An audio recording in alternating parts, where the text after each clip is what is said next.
Hello, my name is Mr. Bishop. I'm the Head of Art and Photography at Bullerswood School. I'm going to be talking about the Photography A-Level, and you can use this PowerPoint as a way of going through and checking the sort of things that you need to know, understanding the structure of the course. I'm going to be talking about the facilities. You're going to hear from a past student about their experience of the course, and I'm going to show you some examples of the sort of work that's made.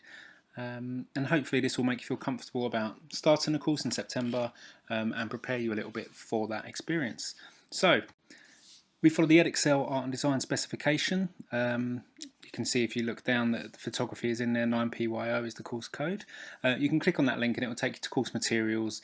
You can read the specification which explains the course in much more detail than I'm going to here, but we will teach you about that when you're actually on the course, how it's examined, the different assessment objectives, etc.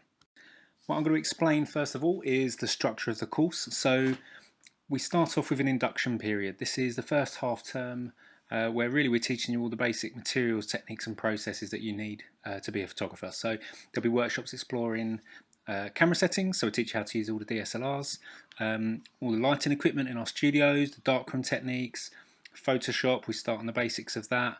Or if you're already quite advanced on Photoshop, we take you further.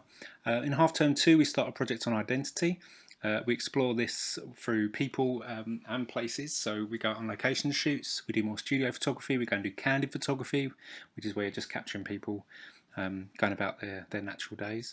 And that's always really good fun, and it's a chance for you to build on the things you've learned in the materials, techniques and processes workshops in half term 1. Half term 3 is where you're developing your own ideas based in identity. So at this point, excuse me, we started to let you run a bit more freely with your own ideas within that theme. We're getting some gallery visits. That normally involves going to the National Portrait Gallery and the Taylor Weston exhibition, which is a fantastic show. If you've ever been to any of those before, you'll know that. And then half term 4 is where you're developing your own personal study, investigation and theme. And we spend a lot of time teaching you about different photographers and different types of photography and the different contexts that can exist in, whether that be photographic journalism, whether it be portraiture, whatever your interests are. Okay, you'll be able to latch onto something, decide on your own project, set your own question, and then you set about going to answer that all the way up to January in year 13.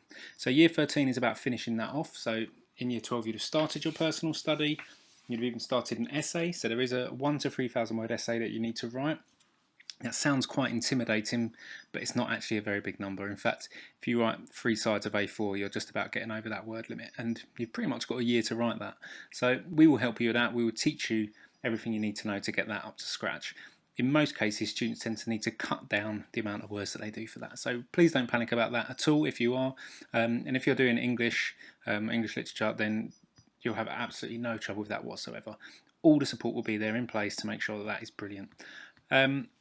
Year 13 in January, or February, sorry, you'll be given your real exam paper, which is a theme set by the exam board, and then you have from then until your real exam, normally in May, to produce work towards that. So you'll investigate what the theme is, go around doing your own experiments, researching artists to do with that theme, and come up with your own responses. That is a 15-hour exam. That is not all in one go, okay? So you're not going to be sat in the hall or, doing 15 hours worth of photography. It is spread out over several days, 3 days normally, sometimes more if you're doing half days, and it's a chance for you to go out, take shoots, go back into the computer room, edit them on Photoshop. It's a nice experience. It's a very practical exam. It's not a sit down and answer question exam like you'd have some other subjects, okay? So even though there are coursework and exam units, and it is 60% coursework, 40% exam, everything is practical. It all feels very much like the same type of work that you're doing. It's just the themes that change. Okay, so I hope that's useful in understanding the structure of the course. Like I said, you can look back at the specification for more information. Facilities. So we've got a dedicated computer room, Photoshop's on every computer. We've got a dedicated photography room. It has a breakout space at the back. There's PCs, there's Macs. We have a dedicated studio with lighting equipment and backdrops. In fact, we've also got in the breakout space another backdrop for when it gets very busy. Darkroom. DSLR cameras can be signed out for lessons, or once you've passed the induction, the initial induction things, and you know how to use the cameras, you can sign them out overnight or for weekends. So if you haven't got your own camera, there's nothing that's going to hold you back. If you are able to get your own camera, that's great. That's going to really help you. There's a quick video here which I can play just to show you the darkroom. We just do black and white, and we do this as a workshop in half term 1, sometimes half term 2, and it's a chance for you to really go back to how photography started. And I think it's a really important thing to do because it helps you to understand that photography is all about light. Okay, so I think that's always a really good fun thing to do. We've also done other workshops. So this is a workshop I did with Year 13 where we let off smoke grenades in our forests. That was really good fun. We obviously had to get permission. We had to let the neighbours know we were going to do that, so there was no panic about the smoke. But we let off pink grenades, and one of our students did this shoot, which I think was really atmospheric. Okay, so we like to try and do exciting things. We did guided location shoots. So here's an example in Trafalgar Square. I went up to Chinatown. We also do competitions and group critiques. So this is a chance for you to sort of stand around and present your work, and we often get people to choose who the winner would be each week, and they post their best photos up on the wall. That's often quite a good fun thing to be part of. And here's some examples of different work. So we've got colour, black and white. We've got more abstract things. We've got mobile phone photography, candid photography on location, still life studio setups, going out and doing landscapes. You can see here this is from a protest that one of our students went to, but they've then taken it back, edited it in Photoshop. There's some really more lovely still life work. Some really nice Photoshop work here. This is a photo of Bullerswood just outside the library and reception. You'll probably recognise it, but it's also superimposed with an old drawing, an original drawing of Bullerswood House before it was a school. So they had to find exactly the right angle to line up that shot with, and there's another example of that. Photoshop seems to be a very popular thing. People really enjoy learning how to use that, so you can see it used in this student's work where they've made everything black and white except for the wedding rings. Really makes that pop. It sort of brings a bit of focus to the work, which I think is really nice. The way the work is displayed, sometimes it's in PowerPoints, sometimes it's in a sketchbook, but the really important thing is that you show the examiner your process. So each time you go and do a shoot, you keep a contact sheet.